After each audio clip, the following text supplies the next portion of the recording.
heridas. Parece que el proyector está bien con la batería. A ver, las 5 minutos que se van a hablar con 1, 2.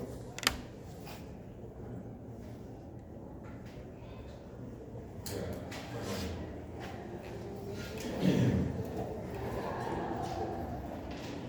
quiero que más o menos vayan entendiendo cómo va a ser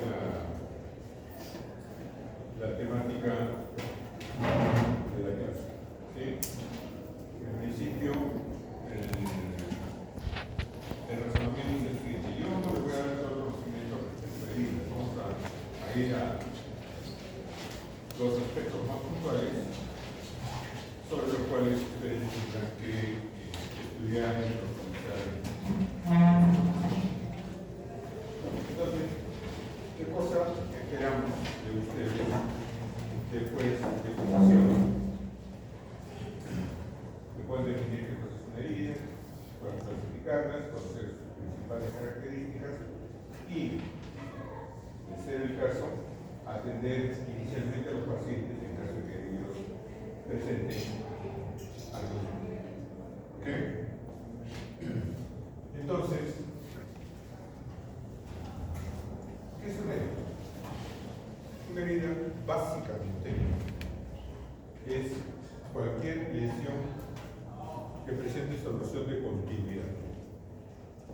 O sea, una disrupción, una separación, tanto de piel como de mucosas, ¿de acuerdo? Eso es una herida.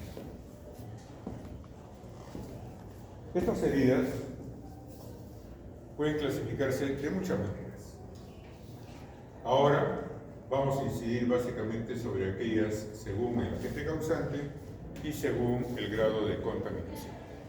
También hay una clasificación según la dirección, la profundidad, el tiempo, la topografía, la forma, en fin, hay diferentes clasificaciones. Cada una de ellas tiene su propio valor. Así las cosas, por ejemplo, por el agente causante podemos tener heridas punzantes, punzopenetrantes o punzocortantes. Tenemos heridas contusas, que pueden ser solo contusas o contusocortantes.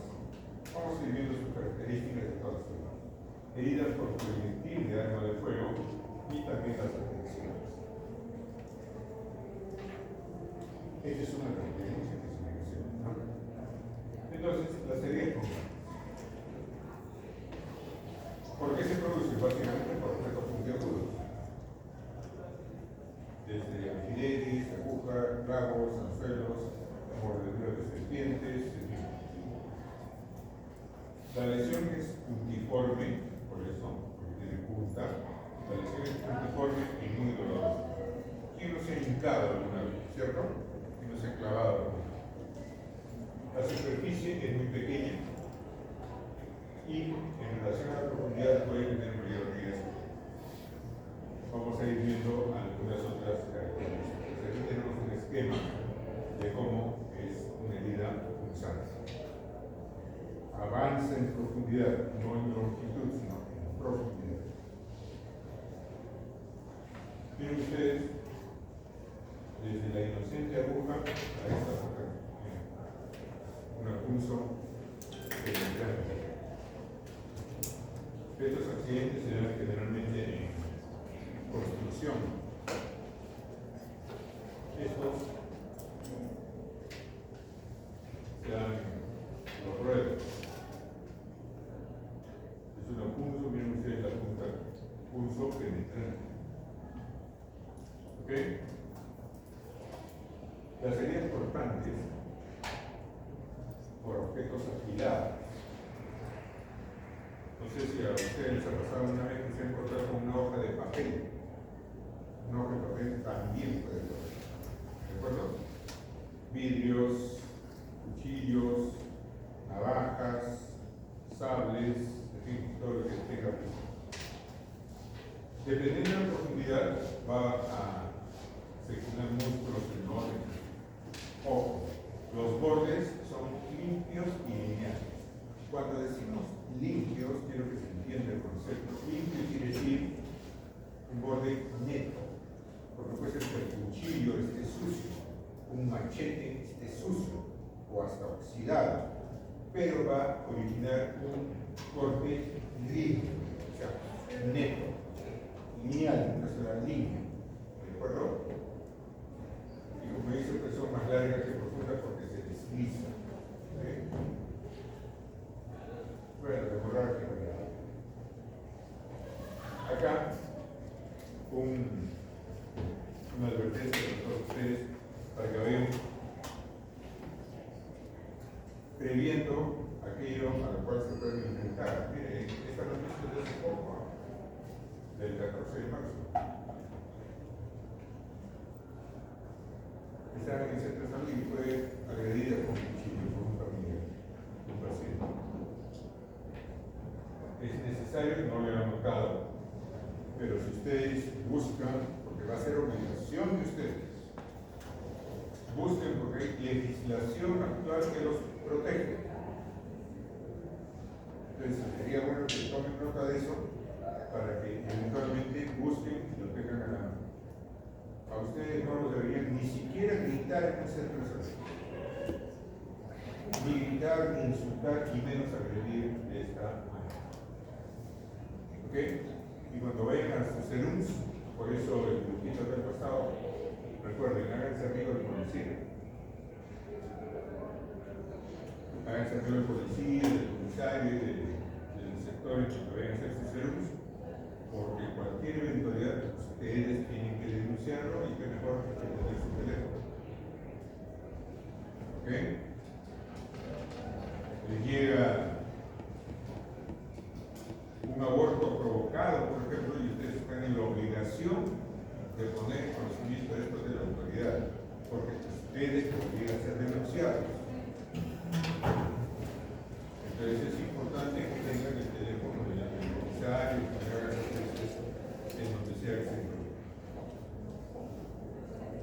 Acá tenemos una herida cortante. Miren, acá es mucho más profunda. ¿Sí? Este queda una franca agresión. Esto puede ser un accidente, esto es una agresión. ¿Sí? Miren, aquí es una importante pero mucho más profunda. Esta grasa es el epiplomo. Está saliendo por la abertura del ojo. Esto definitivamente es una agresión bastante frecuente en los centros de reclusión, en los penales. Entonces es importante que ustedes estén advertidos, porque de repente están de guardia y le llega uno de estos pacientes. Heridas confusas son aquellas que son producidas por agentes rojos. Piedras, palos, puñetes, patadas, ¿cierto? Va a producir mucho dolor y hematoma. Los bordes son como si se ha producido una herida casi por un golpe muy intenso, revienta los tejidos y entonces los bordes van a ser irregulares y van a estar aplastados, magullados. Y esto se produce básicamente por la resistencia que ofrece el hueso del golpe. No sé si ustedes han visto peleas de box. ¿Sí? Entonces el boxeador, una de las primeras cosas que pretende hacer es golpear hacia la ceja del oponente. El guante, obviamente, no tiene bordes, ¿cierto? Pero el arco superciliar sí. Entonces cuando lo golpea, es el hueso el que corta. ¿Y por qué hace eso? Porque de esa manera, cuando empieza a sangrar, el oponente va a ver disminuida su visión y va a ser más fácil que lo ataque. ¿Sí? Si lo golpea a los dos ojos, mejor todavía. Bueno, mejor es el fin, ¿cierto? Yo no entiendo cómo al box se le puede llamar deporte. Eso se le pasa. Pero este es el mecanismo de producción, ¿se da cuenta?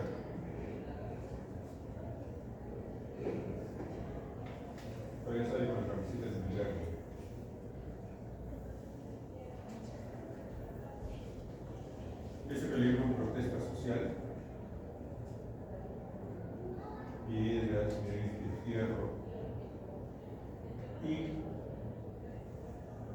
produce esto.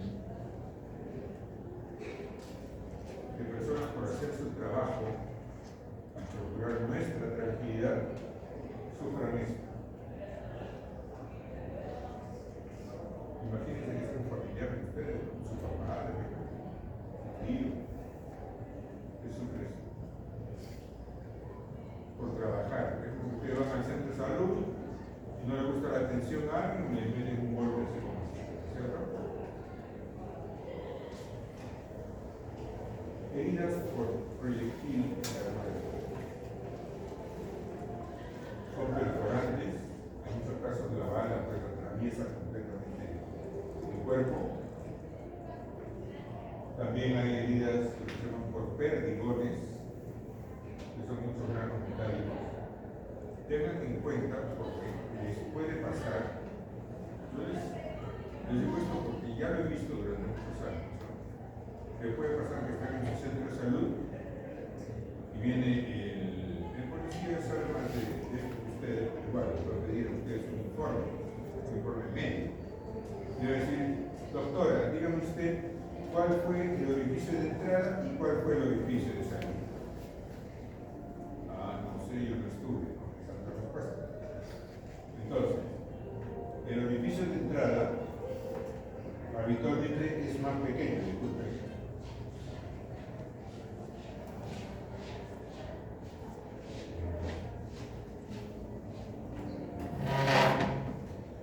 Entonces, el orificio de entrada es más pequeño. El orificio de salida más grande. ¿De acuerdo? Eso nomás ya les dice por dónde entró y por dónde salió la bala. Obviamente la bala va a producir a un grado mayor o menor de quemadura. ¿Está de moda este tipo, no? Y este tipo de noticias. Y todos los días, por lo menos en Lima, todos los días la gente muere por bala. Que no se le moleste a nadie, pero estos llamados extranjeros, que luego un nombre apellido, los venezolanos, nos han traído una violencia que no se conocía. Antes te asaltaban, te metían golpes, te robaban tu celular. Ahora te meten balas. Entonces, estás yendo en la combi, una bala perdida, mató a alguien. Estás caminando, una bala perdida, te puede producir una herida o la muerte, etc. Desafortunadamente, esto es una realidad diaria. Yo les pido a ustedes que se desplacen siempre que puedan, por lo menos de a 3. Si se desplazan de a 2, terminan agarrando cariño, si se puede de 3. Y siempre que puedan no anden solos. ¿Sí? Por lo menos la mayor parte del día. Hay una queja de los alumnos de la Continental, pero creo que hay ideas a los colegios de la universidad. Se tienen que desplazar por una zona oscura que cierran las autoridades de la Continental. Miren ustedes, quiero que apaguen esto porque dice la ley. ¿Sí? Miren acá. ¿Sí? Y miren acá. Orificio de entrada más pequeño, orificio de salida más grande. Y si logran ver desde el fondo, yo creo que sí se ve, miren acá, se ve el color del campo. ¿Se logra ver o no se logra ver? ¿Sí? Me dicen que sí. Entonces, esto probablemente fue, se le tapó un disparo al pie, entró por acá, salió por acá. ¿Ok? Bien. Ojo, este dato también es importantísimo para ustedes, para sus alumnos jóvenes. Yo estoy sembrando para cuando estén en el Cerús. El tatuaje. El tatuaje. Cuando el disparo se realiza a corta distancia, habitualmente menos de un metro, se produce esta especie de quemadura alrededor del orificio de entrada. Esa quemadura, con granitos y todas estas cosas, eso se llama tatuaje. ¿De acuerdo? Entonces,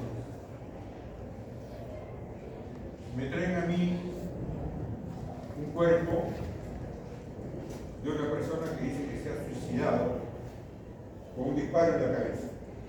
¿Ok? Se ha hecho un disparo en la cabeza. Y no tiene tatuaje. Lo más probable es que le han disparado. Porque nadie se puede disparar sin más de un metro de acá, nadie tiene el brazo tan largo, ¿cierto? Pero si se dispara de cerca, ahí se va a producir este tatuaje. ¿Se entendió? ¿Sí? Listo. Sigamos.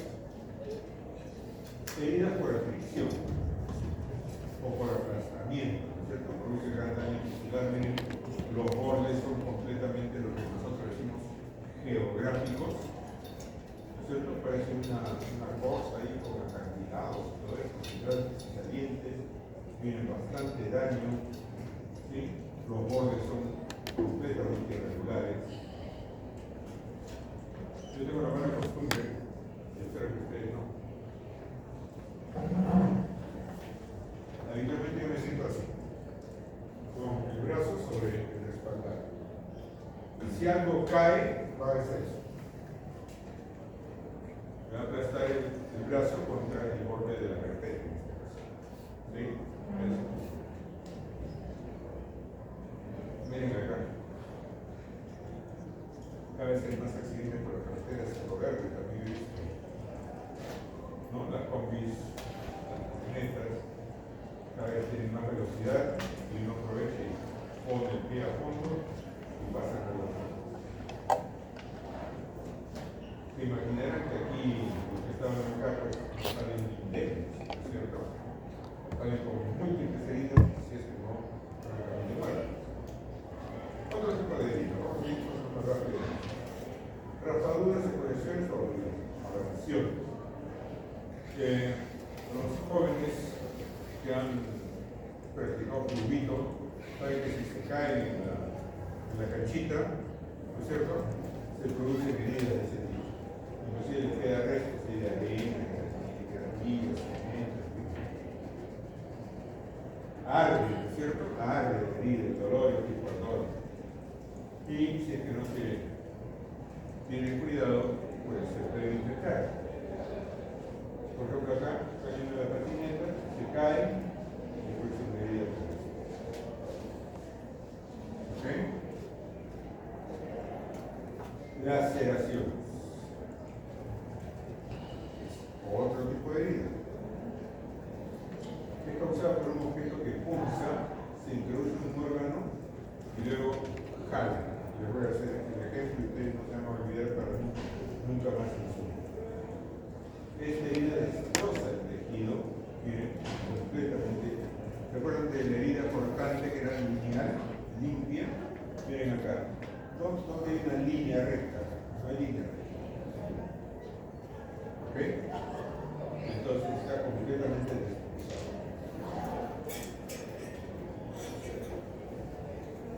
Lo flagelaron.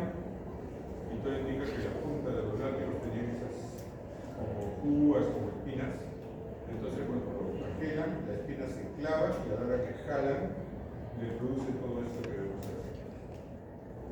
Bueno, en realidad el Cristo, además, es una especie de vademecum de heridas, ¿no? Miren acá, también tiene heridas justo penetrantes.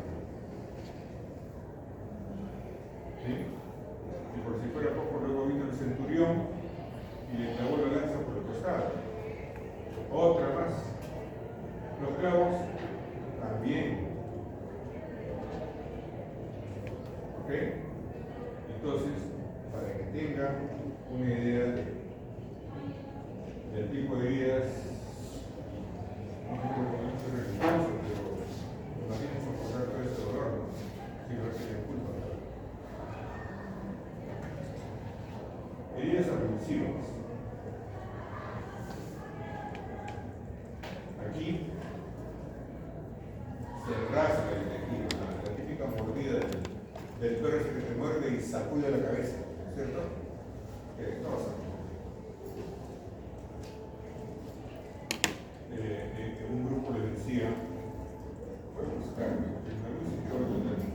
un rottweiler le mordió así a un policía de otra región, le mordió así a un policía y sacudió la cabeza de forma tal que se le terminó fracturando el canino, y el canino se quedó dentro del brazo del policía.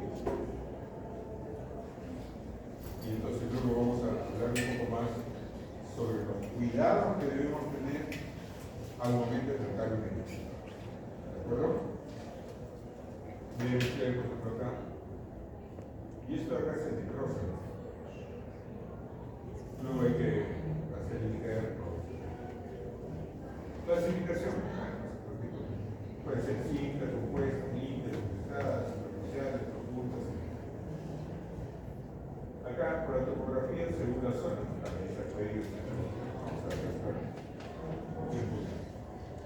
tipos de heridas quirúrgicas. Esto es importante. Esto es importante porque ustedes lo van a manejar como internos y eventualmente cuando vayan a hacer el control postoperatorio van a hacer. Las heridas limpias, primer tipo, son realizadas habitualmente en un quirófano con material estéril. Ojo, y son habitualmente lo que se llaman heridas de superficie. Luego lo voy a decir en qué consiste. Y es importante, ¿por qué? Porque su índice de infección es menor de todos. Si a ustedes se les infecta más del 2%, más del 5 o 10%, algo están haciendo mal. No se están lavando bien las manos, o se están contaminando, o el material no se preparó adecuadamente, etcétera, etcétera. ¿De acuerdo? ¿Qué tipos de procedimientos pueden producir heridas limpias? Biopsias de piel, cirugía de hernias no complicadas, cirugía de mama, por ejemplo, una biopsia de mama, una cirugía de mama donde no estamos entrando en cavidad, son todas ellas heridas limpias. Salvo que estemos abordando una mastitis, en donde evidentemente hay una protección con pus, ¿de acuerdo? Pero si no, son todas heridas limpias. Heridas limpias contaminadas. Habitualmente también se realiza en quirófano, pero durante la cirugía hay que abrir de alguna manera un trapo, sea respiratorio, sea digestivo, sea genitourinario. En este caso, ya vamos a ver nosotros que el porcentaje de infecciones se va hasta un 10%. ¿Ok? ¿Y qué tipos de intervenciones tenemos? Por ejemplo, las colecistectomías, aún las correlatas, ¿de acuerdo? Las apendicectomías, aún cuando sean laparoscópicas, las cirugías urológicas, estamos ingresando al tracto urinario, la cirugía de pulmón y la cirugía ginecobstétrica. Las heridas contaminadas. Durante la cirugía se produce algún tipo de contaminación, básicamente por perforación de intestino grueso o apertura de un absceso. Aquí la foto no ayuda mucho, pero acá vemos el epíteto que estaba conteniendo una colección purulenta. En este caso, la infección puede subir hasta un 20%, de 5 a 15 hasta un 20%.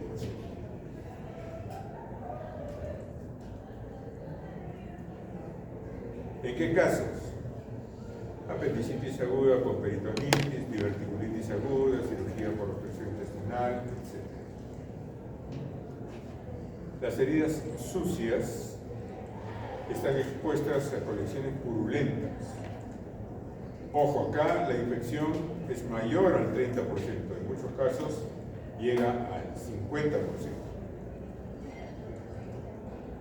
Si se observa aquí con detenimiento, no escriban, no tomen apuntes, miren cómo está la herida, abierta, dehiscente, con un fondo fibrinoso, necrótico, en fin. Y en la mañana les decía en mi grupo de prácticas, ¿se acuerdan, chicas? Miren cómo está aquí, marcándose ya las rayas de la sutura. Aquí ya no soporta más y se termina abriendo.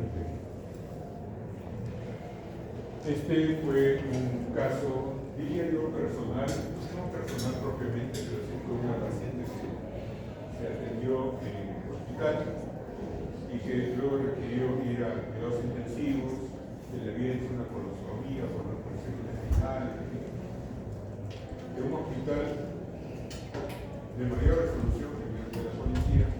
La atendieron a la paciente y no sé si se aburrieron, la cuestión que le dieron de algo, ¿de acuerdo? Le dieron de algo. Pero quiero que reparen en un punto adicional. Ustedes no pueden, por favor.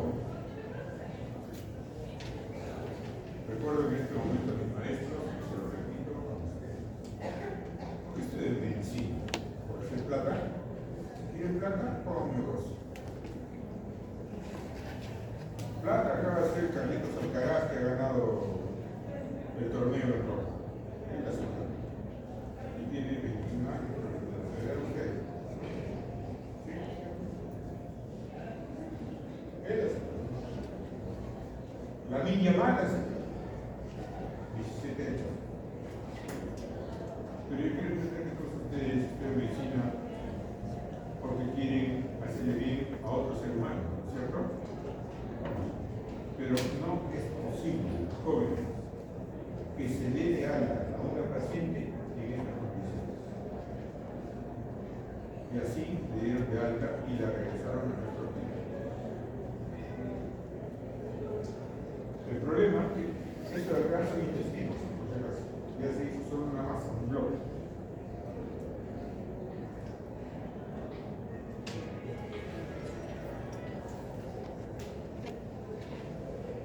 Se hizo un bloque, todo se ha pegado.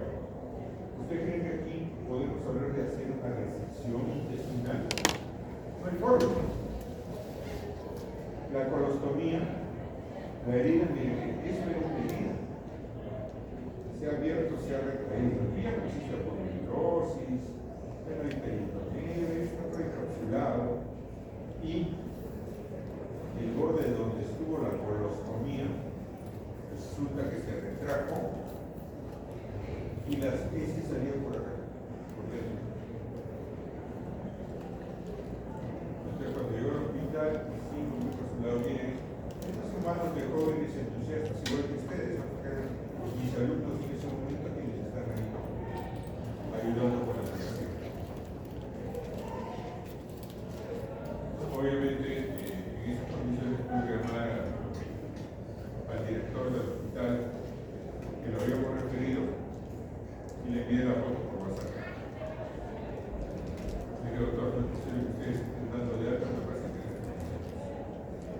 No sé si ustedes están al tanto, pero ustedes la reciben, en este momento yo se lo voy a volver a enviar y tienen que solucionar esto. Si no fuera así, yo lo pongo esto en conocimiento de la Fiscalía Prevención de la porque se expone la vida de una persona.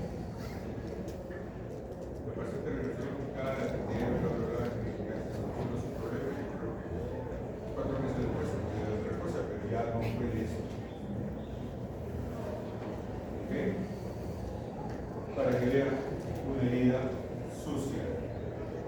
Y esto de acá se nota de líquido. ¿Sí? Es más o menos la tercera lavada. Imagínense cómo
¿Qué complicaciones pueden haber? Lesiones de vasos, nervios o tendones, no vamos a entrar en mayor detalle, simplemente a lo que esto de acá se puede decir. ¿De acuerdo?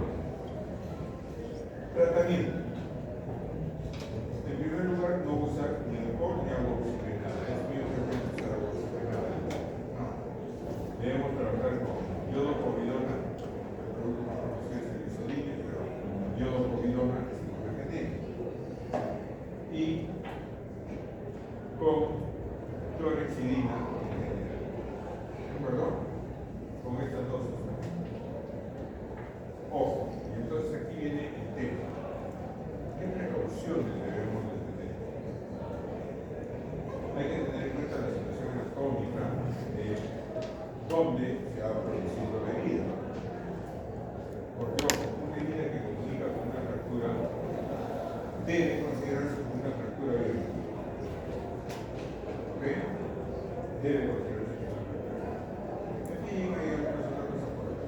Ojo, buscar y extraer cualquier cuerpo extraño si lo hubiese. Les comento algo.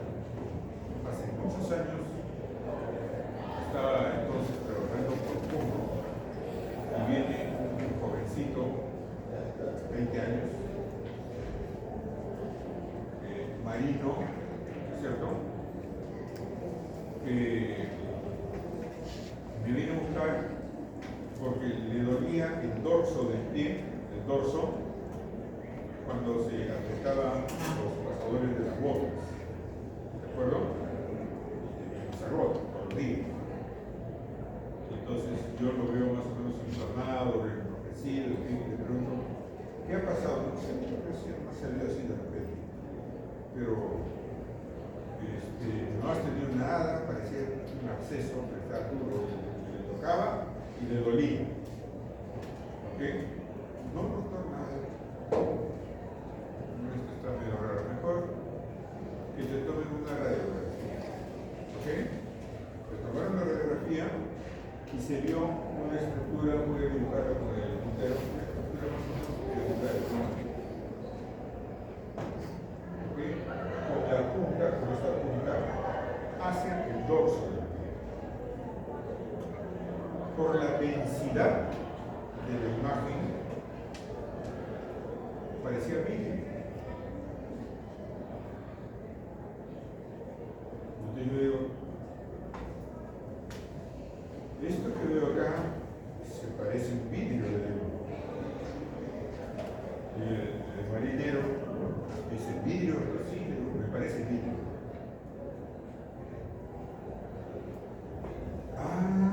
Dice, ahora que me menciona, doctor, hace poco más de un año yo me corté el pie.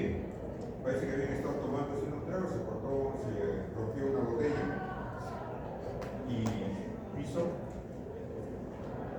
y se le entró el vidrio. En la Marina no es crítica a la organización, por si acaso. Lo limpiaron, lo curaron, pusieron su parchecito y ya. Y después el vidrio fue buscándose su camino hasta que empezó a salir por el dorso. Entró por la planta y empezó como a ascender y la punta le ayudaba, ¿no es cierto? Entonces dije, bueno, aquí se deja retirarlo, pero se le hizo una incisión en el dorso, obviamente bajo anestesia, se hizo la incisión en una vidrio, arequipeño, era vidrio botella, ¿sabes? Todo gracias, pero para que vean, ¿no es cierto? Entonces hay que retirar los cuerpos extraños porque si no, no cicatriza adecuadamente.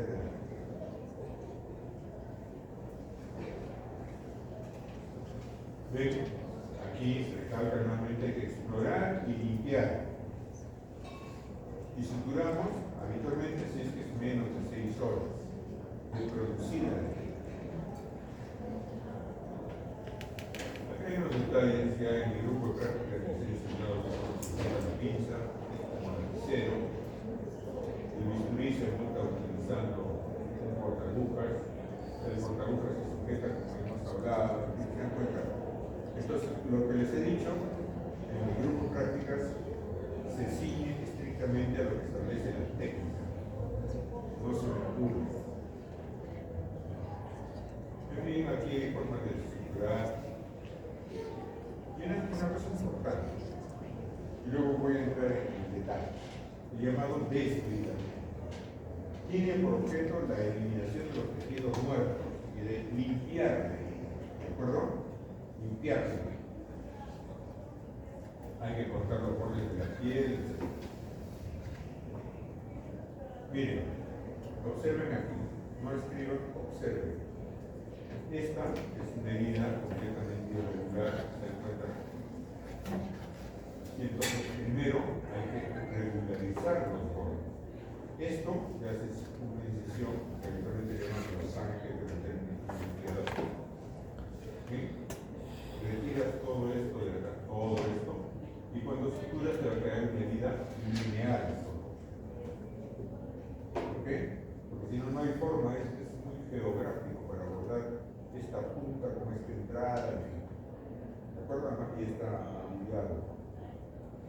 Entonces hay que hacerlo esto con bisturí, con anestesia, y queda bueno.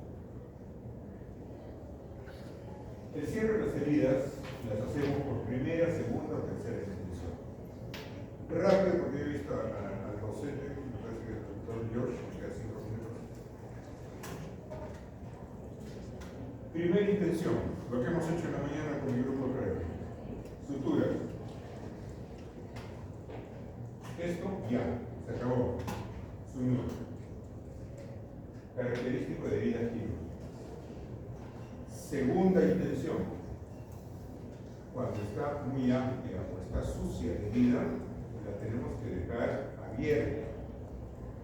abierta, para que vaya nosotros lo que decimos rellenando. ¿De acuerdo? Va rellenando. Y la herida va a ir cerrando poco a poco.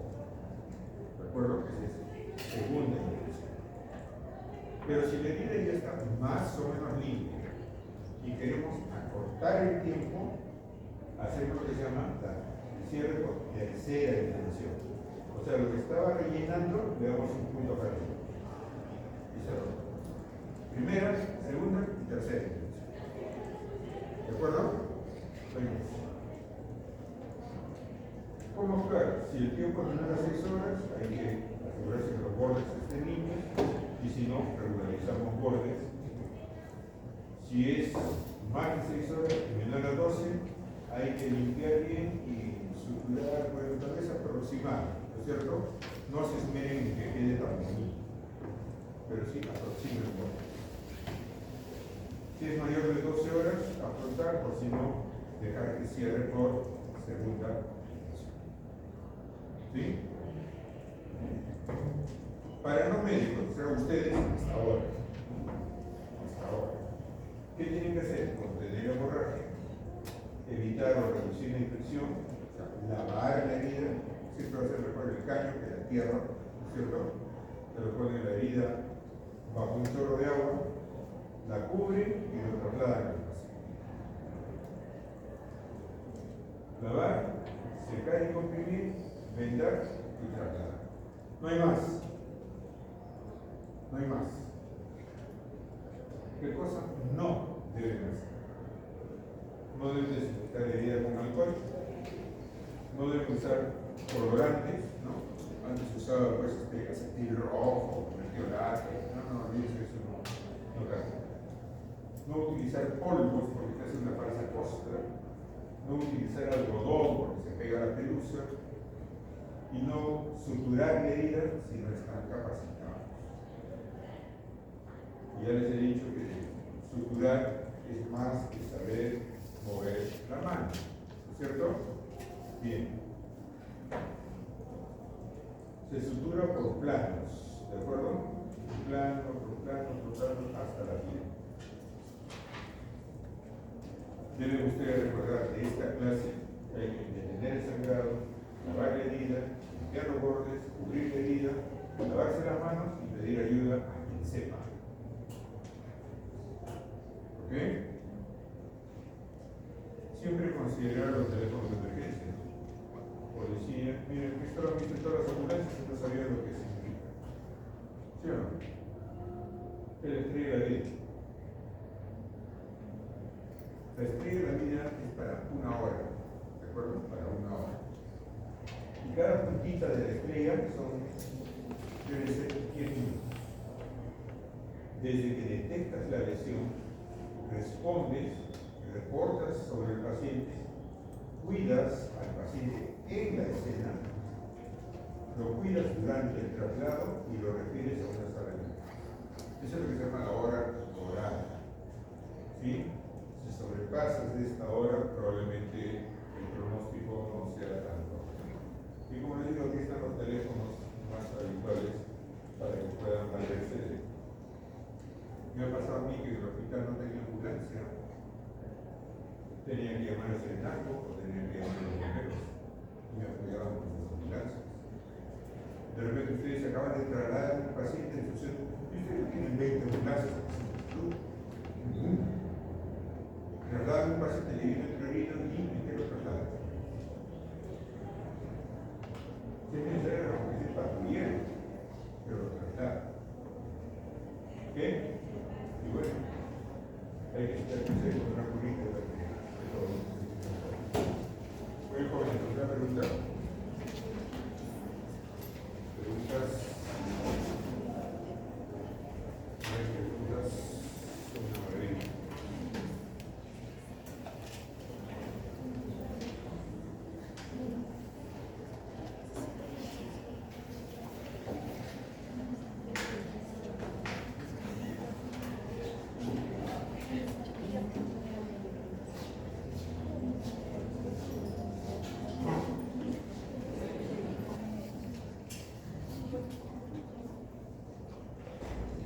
Entonces esto es básico para que puedan tener en cuenta las fases de la cicatrización. Normalmente este tipo de cuadros sí los tienen que memorizar porque es un resumen de prácticamente 10 hojas que hay en el Schwartz. Entonces, la cicatrización es un proceso dinámico, mediado principalmente por proteínas, citocinas o quimiotinas, factores de crecimiento, células encargadas de la proliferación celular para el restablecimiento del tejido que se ha lesionado. Entonces, en resumen, se va a dividir en tres fases: fase inflamatoria, fase proliferativa y fase de remodelación. Entonces esto es importante porque ya sea acá en Estados Unidos, en Europa, todos lo dividen en estas tres fases. Va a ser igual en todos los lugares. La fase inflamatoria, desde que se produce la herida, ya sea en forma accidental o ya sea en forma quirúrgica, hasta los 3 o 4 días es la fase inflamatoria. Ahora, estas fases no tienen un límite exacto de tiempo, sino que a veces se pueden prolongar o a veces se pueden traslapar. O sea, al mismo tiempo puede estar terminando la fase inflamatoria y empezando la fase proliferativa. Entonces son procesos que a veces se superponen, pueden estar superpuestos. Después tenemos las subfases. Es importante diferenciar las fases de las subfases. En las subfases, la inflamatoria se divide en dos. En la hemostase, que generalmente es de 5 a 10 minutos, donde va a haber vasoconstricción. Obviamente, si tenemos una herida, nuestro organismo va a responder con la cascada de la coagulación y los vasos sanguíneos van a responder con vasoconstricción, para que se detenga el sangrado y empiece el proceso de la inflamación. Entonces, la inflamación es importante porque nos ayuda a combatir bacterias. Se movilizan polimorfonucleares desde las 6 horas, principalmente primero monocitos, neutrófilos y macrófagos. Acá tal vez lo que faltaría es neutrófilos, también se neutrófilos y después vienen los macrófagos. Ahora, ¿para qué sirven los macrófagos? Fagocitosis del tejido desvitalizado. Si de repente hay algunos detritus, también los va a fagocitar los macrófagos. material textil que a veces ingresa en los tejidos corporales cuando sufren heridas por proyectil de arma de fuego. Entonces se arrastra el material textil hacia el interior de los tejidos y los macrófagos van a ayudar a degradar este material. Depredamiento quiere decir que las células muertas van a ser también fagocitadas por los macrófagos. Activación celular, síntesis de la matriz y se promueve la angiogénesis. Entonces, generalmente a partir del tercer o cuarto día recién empieza la vasodilatación y la angiogénesis. Eso es importante, digamos, en cirugía, porque quiere decir que los primeros 4 días que todavía está en vasoconstricción,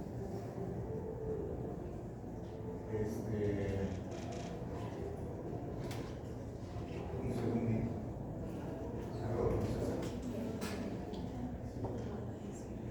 Sí, acá está, doctor. Sí, acá está su celular. Sí. Ya, tranquilo. Los apoyos. Olvidó su celular y está preocupado.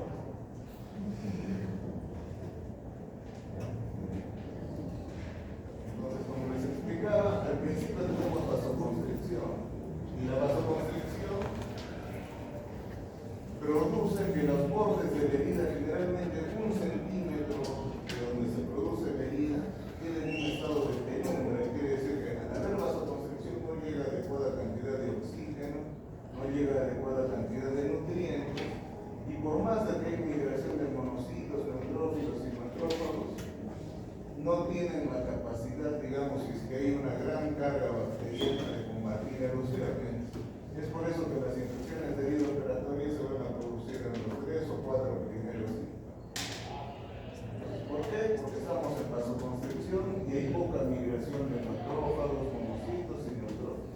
Cuando ya empieza la vasodilatación después del cuarto día, entonces, al haber nuevos vasos sanguíneos y vasodilatación, va a haber mayor migración de células, digamos, de macrófagos principalmente, y estos ya nos ayudan a combatir los gérmenes. Entonces, siempre nuestro punto, digamos, de mayor probabilidad de infección de herida operatoria es entre los 3, 4 hasta el 5.º día posoperatorio. Si ya no se producen infecciones en ese periodo, es difícil que después se produzca, porque ya vamos a tener la fase proliferativa, y en la fase proliferativa va a empezar la granulación. En la granulación va a haber presencia de fibroblastos, la angiogénesis ya va a ser bastante, ¿qué le puedo decir? Bastante extendida en toda la zona de la cicatriz, lo que va a permitir, en algunos casos, poner injertos. Entonces, ¿cuándo se pone injertos? En el periodo máximo de granulación, y este periodo máximo de granulación se produce hasta en 2 o 3 semanas. Entonces, esta fase proliferativa, si bien es cierto, se divide en todas estas subfases, esta granulación sigue, continúa por lo menos hasta la 3.ª semana. Después viene la epitelización. Entonces, sobre la base de que ya hay el tejido de granulación, que es un tejido rosado, bastante, de un color rosado bastante intenso, brilloso, se produce la epitelización. Quiere decir que las células epiteliales de los bordes de la herida van a empezar a proliferar. Entonces, esta proliferación del epitelio protege infecciones, migran desde los bordes de la herida a partir de la 6.ª hora y generalmente avanzan de 0,7 a 1 milímetro por día. Entonces, quiere decir que en quemados que tienen a versus extensivos.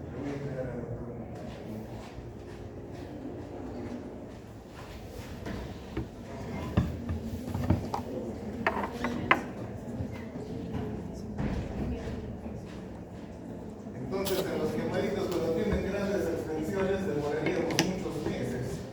Por eso es que debemos hacer injertos. Entonces, los injertos los hacemos generalmente el día número 21 después de la quemada.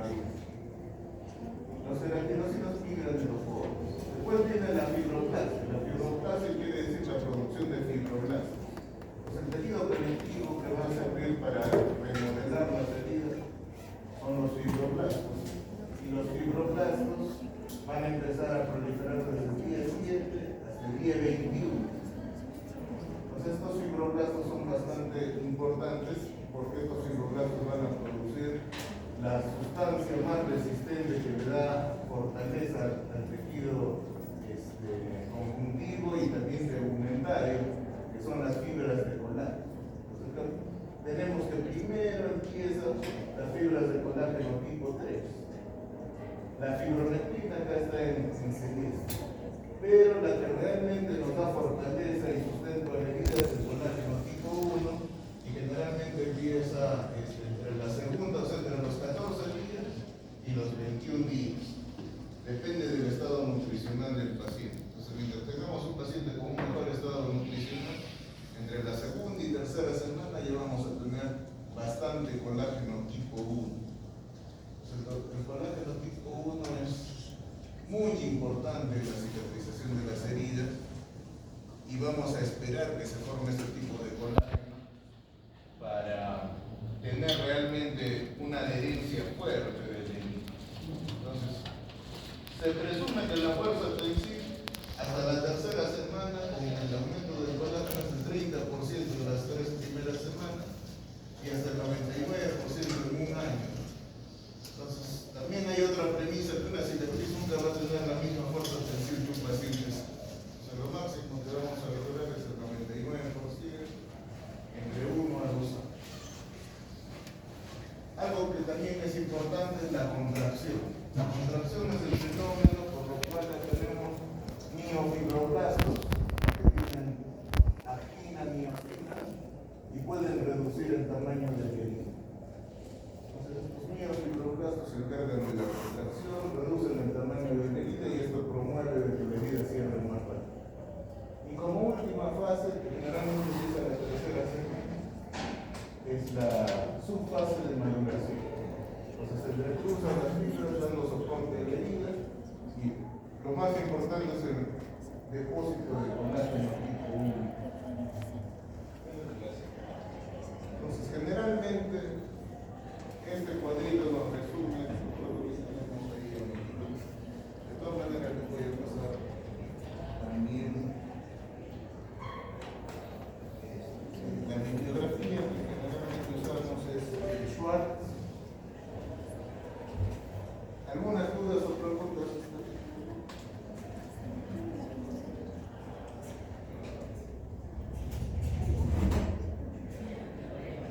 Vamos a pasar.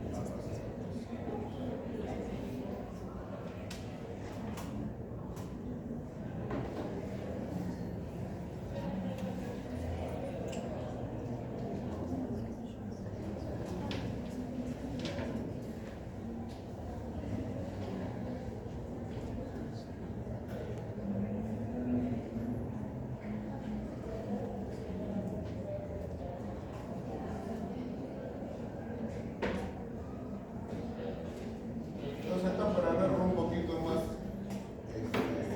intenso, por así decirlo, están los eventos mayores, la formación del coágulo, la elaboración de los factores de crecimiento y el depósito de colágeno. El entrecruzamiento de las fibras de colágeno tipo 1. La respuesta celular, primero los neutrófilos, los macrófagos, los linfocitos. Después ya vienen los fibroblastos. Ahora, los más importantes obviamente son los macrófagos, porque son los que van a producir las quimioquinas y van a fagocitar. En la respuesta vascular, primero vasoconstricción los 4 primeros días y el resto va a ser vasodilatación. Las fases, como ven, no termina una para empezar otra, sino pueden estar superpuestas.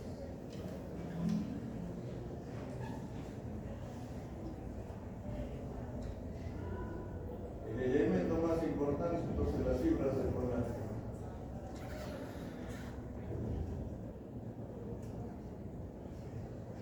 Ahí están todos los tipos de colágeno que tenemos, pero obviamente el más importante y resistente es el tipo 1. Entonces, si le van a preguntar cuál es el tipo de colágeno más resistente,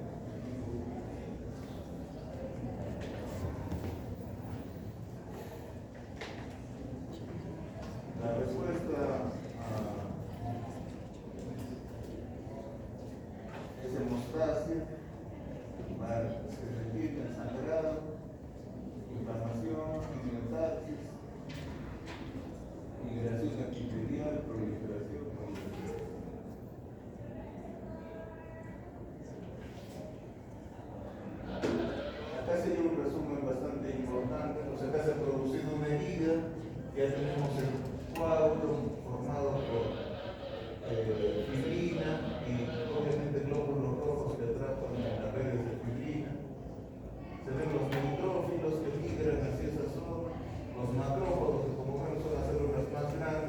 y son las que producen las las citoquinas o quimiotinas.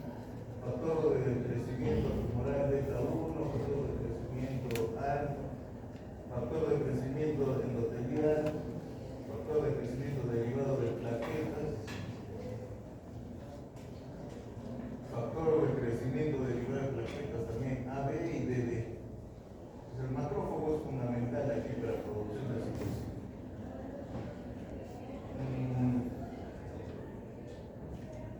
También para la angiogénesis, obviamente va a ser importante el factor de crecimiento endotelial vasoactivo, se va a actuar directamente en el endotelio. Estos son los principales. También, obviamente, para la inflamación va a actuar la interleucina 1, interleucina 6. Sí.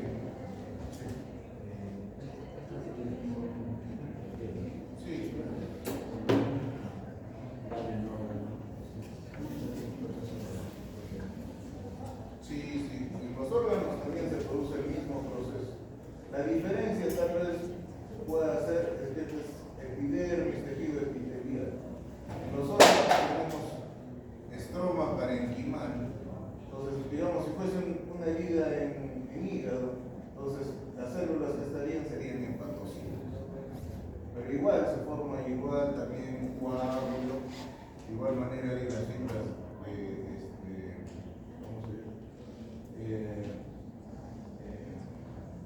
digamos la cascada de la coagulación, se forma el coágulo, después vienen también los neutrófilos, los macrófagos.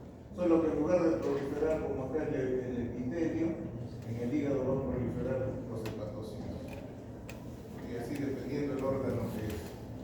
En este caso de la piel, el que va a proliferar es el epitelio. Pero sí se produce exactamente el mismo mecanismo. Ahora, obviamente, para que funcione todo esto, todos los mecanismos se basan ¿qué les puedo decir? En citoquinas, en crecimiento de nuevos vasos sanguíneos, y para eso se necesita que el paciente tenga una buena nutrición, sea eutrófico, tenga una buena reserva, digamos, de albúmina, de globulina, que son las proteínas circulantes del suero. Se necesita, digamos, mientras la persona sea más joven, estos procesos se dan con mucha mayor facilidad. Mientras va avanzando la edad, estos procesos se dan en forma más lenta. ¿Cuándo se bloquean estos procesos? Cuando tenemos, por ejemplo, pacientes con quimioterapia, pacientes con alguna enfermedad reumática que necesita metotrexate o corticoides, obviamente se va a alterar todos estos mecanismos. Pero una persona que esté eutrófica, sin ninguna otra enfermedad, entonces se van a desarrollar estos mecanismos normalmente. Por si acaso, para que no se olvide, ¿no? Primero es el pico de neutrófilos, después es el pico de macrófagos, después ya vienen los fibroblastos, y una vez que los fibroblastos forman el colágeno, empiezan a disminuir.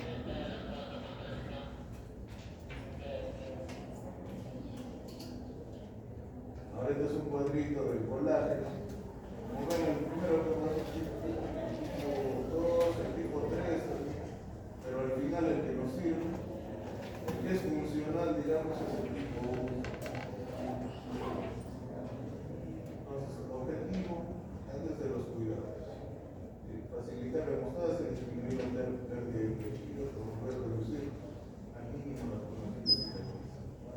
En esto, cuando quirúrgicamente podemos suturar una herida, ¿no? Podemos mejorar todos estos procesos dando un cierre de primera intención, como les explicó el doctor Zapaico,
cierre primario podemos curar con material quirúrgico, grapas, cintas de zinc.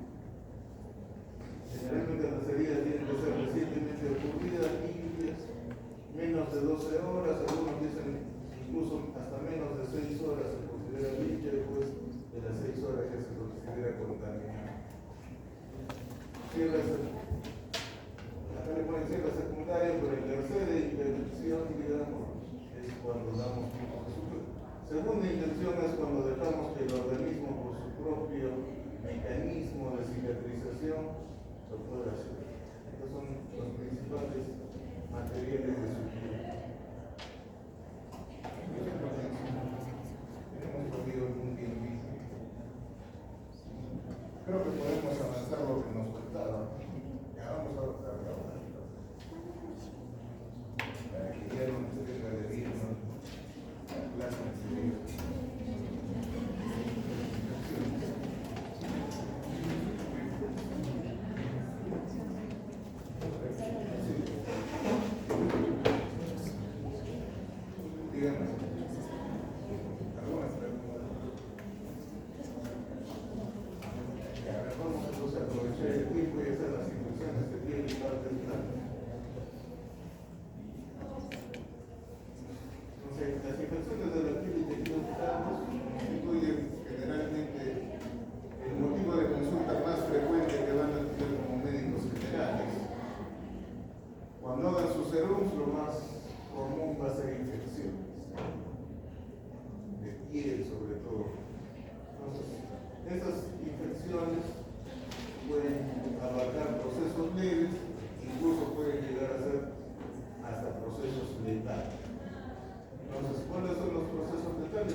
Si no se diagnostican y se intervienen de forma precoz.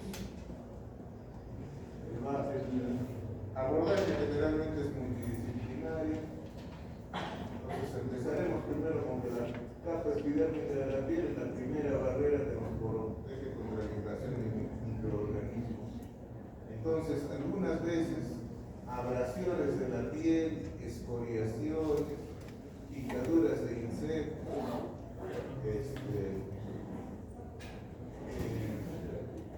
algún tipo de fricción que haya sobre la piel van a producir algunas grietas, y a través de estas grietas, por pequeñas que sean, pueden ingresar gérmenes.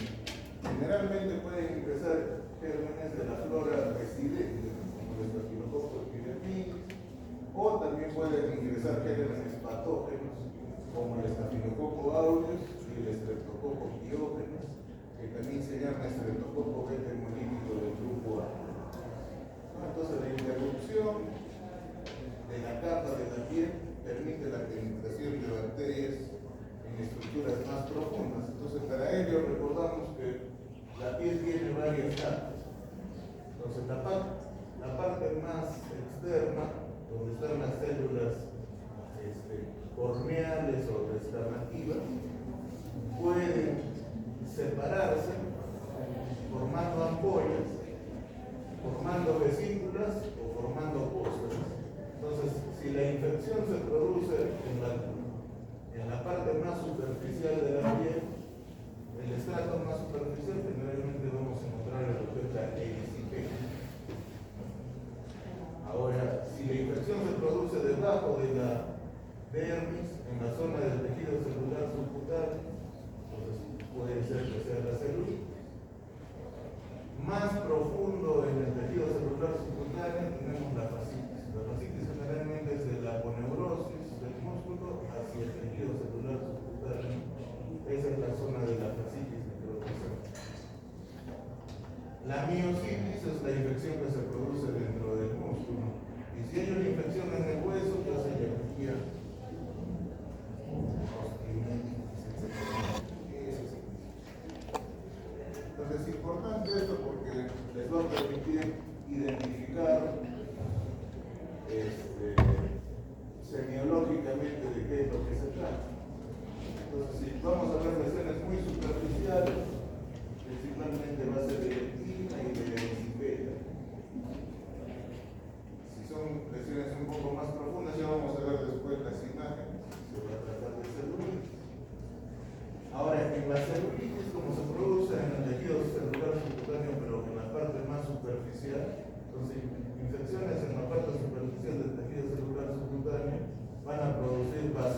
dilatación y vamos a encontrar coloración eritematosa de la zona, o sea, los signos de flogosis o también llamada la tetrada de Celso. Sin embargo, cuando se afecta la fascitis, entonces se van a trombosar las arterias y las venas a este nivel. Entonces, si se necrosan y se trombosan, o sea, se coagula la sangre dentro de las venas y las arterias, entonces en ese tipo de lesiones la piel, al contrario que la celulitis está enrojecida, en la fascitis va a estar fría, ¿no? Fría, pálida, porque no le llega ningún aporte sanguíneo. Entonces en fascitis, al contrario que en celulitis, en fascitis la piel va a estar fría y ¿qué le puedo decir? Sin ningún cambio de coloración y desvitalizada, ¿no? Porque están trombosados esos vasos sanguíneos, quiere decir que la piel va a estar sin vitalidad.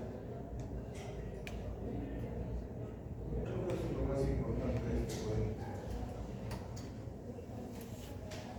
Entonces, la patogenia e inoculación directa de los gérmenes, respuesta inflamatoria local, puede también invadir el torrente sanguíneo, pueden haber exotoxinas circulantes, manifestaciones de coagulación vascular diseminada, pueden participar en las infecciones de la piel, bacterias, virus, hongos, parásitos.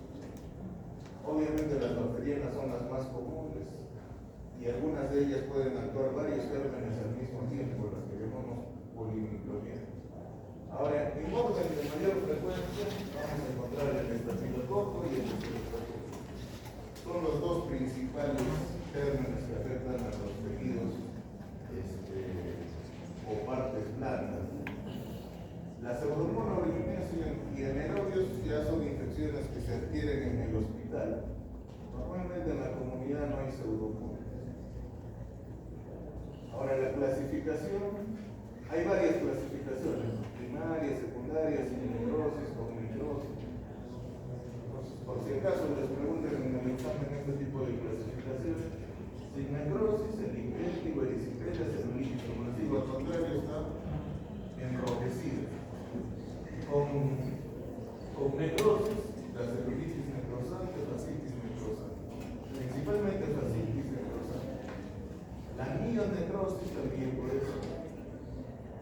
Y secundarias como sin necrosis, mordeduras, infección de hígado respiratorio, infección del pie diabético, las úlceras por infección en personas que están en decúbito dorsal mucho tiempo.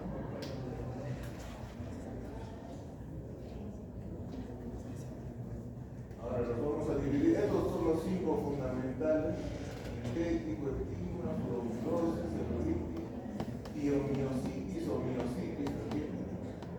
Es un sinónimo de iomiositis o miositis y la fascitis. Entonces el impético, que generalmente les hacen siempre la diferencia entre impético y estigma. El impético puede ser ampuloso, no ampuloso, la pápula puede ser eritematosa, que luego se torna en vesícula y en músculo, y descarga una secreción o efusión, que sería la palabra más correcta, que tiene la apariencia de miel llamada costra mielicérica. Entonces la costra mielicérica es patognomónica del impético y obviamente el germen que está más asociado aquí son los estreptococos. Entonces cuando le dicen costra mielicérica sería igual a estreptococos y principalmente en el impético. La esquina es una infección ligeramente más profunda que el impético, comienza como vesícula, resulta en una úlcera circular. Entonces la diferencia es que cuando damos antibióticos en el impético, la recuperación es ad íntegrum, o sea, no queda ninguna cicatriz.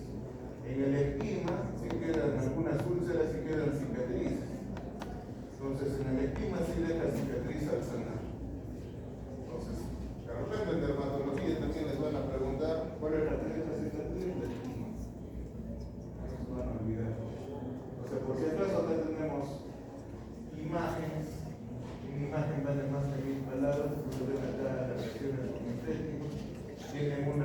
apariencia mielicérica, de miel, y el esquima ya con apariencia de cráteres. Entonces en esos cráteres van a dejar cicatrices. Entonces con eso no se van a cuidar. Entonces el diagnóstico, grano y cultivo, se identifica Staphylococcus aureus y Streptococcus, principalmente con reactivos de Streptococcus. Ahora, abscesos cutáneos. En la furonculosis, quiere decir una infección de los folículos pilosos, encontramos abscesos cutáneos, zonas dolorosas, nódulos fluctuantes rodeados por pústulas, enmarcados en un halo eritematoso. Quiste epidermoide más bien es un defecto digamos a nivel embriológico, que quiere decir que en lugar de formarse hacia el exterior, los folículos pilosos y las glándulas sebáceas se queda incluido, que se llaman quistes epidérmicos de inclusión. Entonces se incluye ahí el folículo piloso y las glándulas sebáceas y producen este material parecido al músculo en la región subdérmica. Entonces, lo que normalmente hacemos en esos casos es los extirpamos. Los quistes epidermoides los tenemos que extirpar. Forúnculos, infecciones del folículo piloso, se extiende a la dermis y el tejido celular subcutáneo. Pueden formarse abscesos, por eso quedamos antibióticos.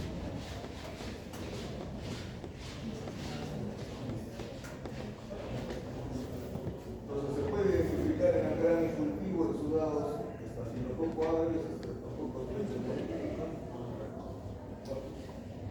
Como los cuadros de estos son típicos, generalmente el tratamiento no necesita de un comando. Entonces, ¿qué antibiótico utilizamos para este tipo de gérmenes? Podemos utilizar clindamicina, que actúa contra Staphylococcus aureus y también contra Streptococcus. O también podemos usar algunos medicamentos como la doxiciclina, es activo.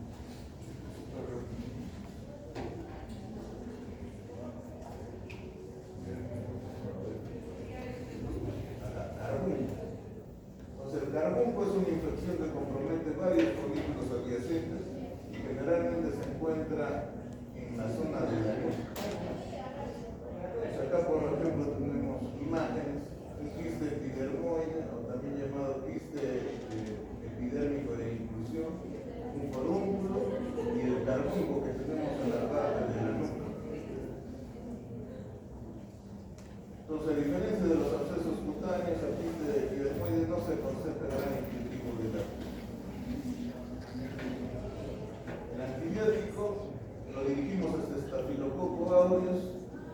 Antiguamente teníamos medicamentos como la oxacilina, la ditroxacilina, que actuaban contra el Staphylococcus aureus, pero actualmente hay mucha resistencia. Entonces lo que estamos utilizando actualmente es clindamicina. Únicamente cuando hacen resistencia a la clindamicina ya pasamos a vancomicina. La vancomicina nos ayuda cuando son MRSA, o sea, methicilino resistente, Staphylococcus aureus. Ahora en la celulitis, que ya es una infección más profunda del tejido celular subcutáneo, es una infección limitada, digamos, por el tejido celular subcutáneo y se caracteriza por el enrojecimiento de la zona. Entonces, acá en las imágenes podemos ver la celulitis, enrojecimiento, aumento de volumen, calor local, dolor, pero los bordes no son definidos. En contrapartida, el erisipel es muy parecido, pero como se dan cuenta, los bordes son negros, entonces se ve la piel sana y se ve la sana. Entonces, eso es lo que diferencia la celulitis de la erisipela.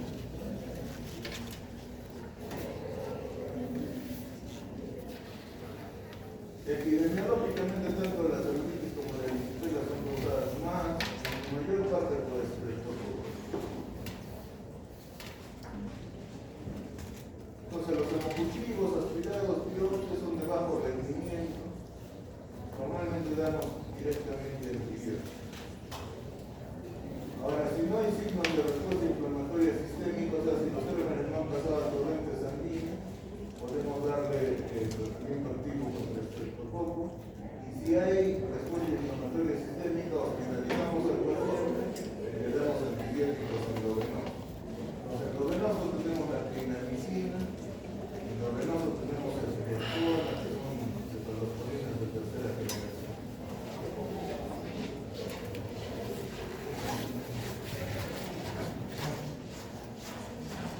Puede usarse en algunos casos prednisona cuando no mejora únicamente con antibióticos. Ahora la piomiositis, cuando se afecta ya el músculo, es importante acá porque, si bien es cierto, esta enfermedad es rara, pero sí es bastante severa. Entonces, el germen más usual que afecta a los músculos es el estafilococo aureus.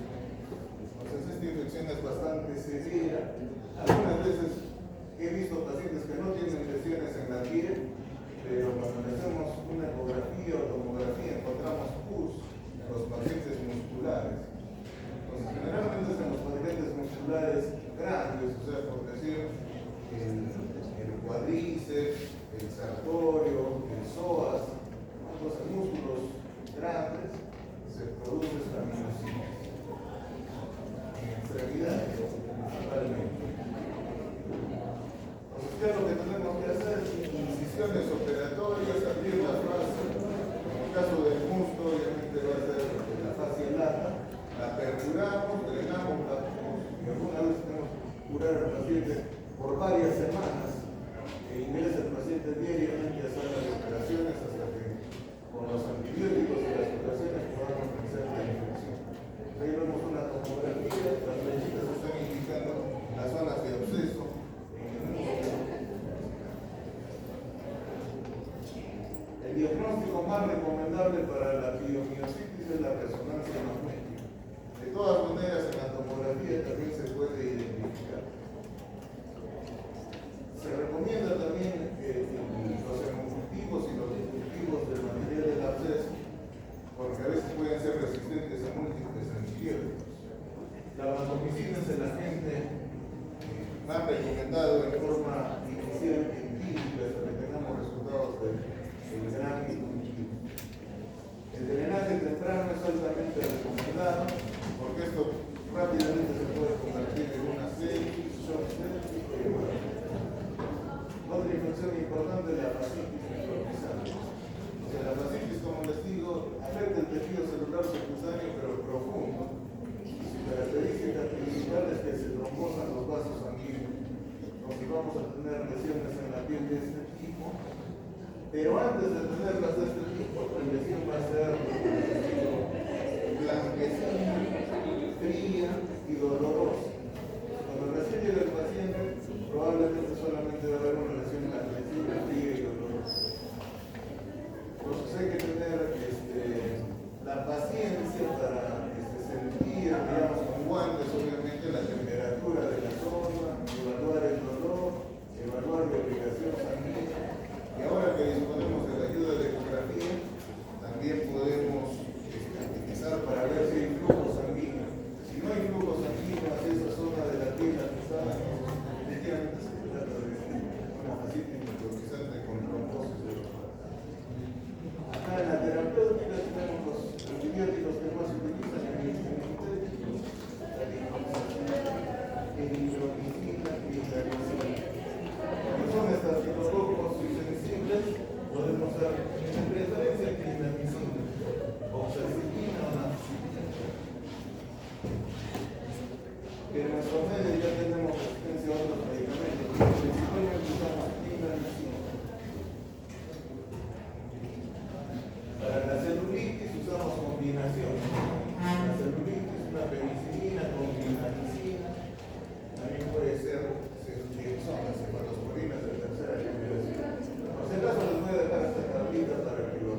preguntas.